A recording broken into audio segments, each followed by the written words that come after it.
बिहार में लोकसभा चुनाव को लेकर पूरी तरह से गहमा गहमी बनी हुई है।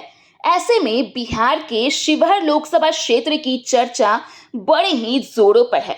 एक तरफ जहां एनडीए से लवली आनंद चुनाव लड़ रही हैं, तो वहीं दूसरी ओर आरजेडी ने पार्टी की दमदार महिला नेता पर भरोसा जताया और रितु जायसवाल को उम्मीदवार बनाया है।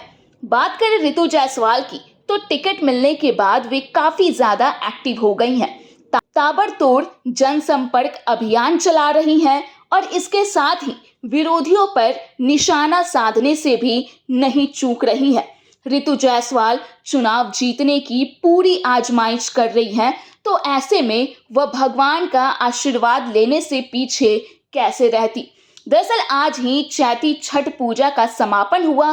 पूरे बिहार में बड़े ही उत्साह के साथ पर्व को मनाया गया।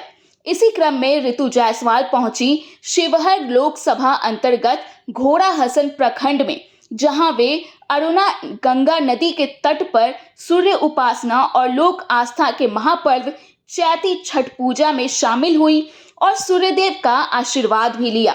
इसकी तस्वीरें भी सामने आई हैं। उन तस्वीरों में देखा जा सकता है कि रितु जायसवाल घाट पर पहुंची हैं और भगवान भास्कर की पूजा कर रही हैं। इसके साथ ही रितु जायसवाल के घाट पर पहुंचने से लोगों के बीच उत्साह भी गजब का देखने के लिए मिला। इधर बात कर ले लवली आनंद की, तो वे भी रितु जायसवाल से कम नहीं दिखी। दरअसल लवली आनंद ने भी छठी मैया का आशीर्वाद लिया। लवली आनंद भी छठ घाट पर पहुंची और भगवान भास्कर की पूजा अर्चना करते हुए दिखी। इस दौरान उनकी बेटी सुरभि आनंद भी साथ में दिखी।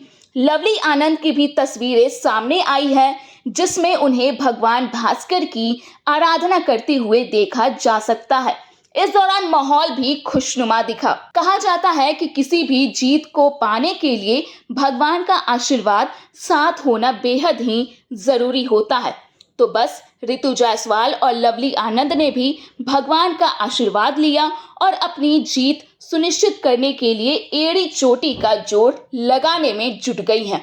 बता दें कि शिवहर में रितु जायसवाल और लवली आनंद के चुनाव में उतरने से मुकाबला बेहद दिलचस्प हो गया है। एक के बाद एक रितु जायसवाल और लवली आनंद कई प्रखंडों का दौरा कर रही हैं। लोगों से आशीर्वाद लेकर वोट की अपील कर रही हैं। इसके साथ ही जनसभाओं में शामिल भी हो रही हैं। शिवहर में मुकाबला टक्कर का माना जा रहा है। जिस तरह से रितु जायसवाल और लवली आनंद की सभा में भीड़ उमड़ रही है, देखना होगा कि वोटिंग के वक्त क्या कुछ स्थिति होती है और छठी मैया का आशीर्वाद किसे मिलता है।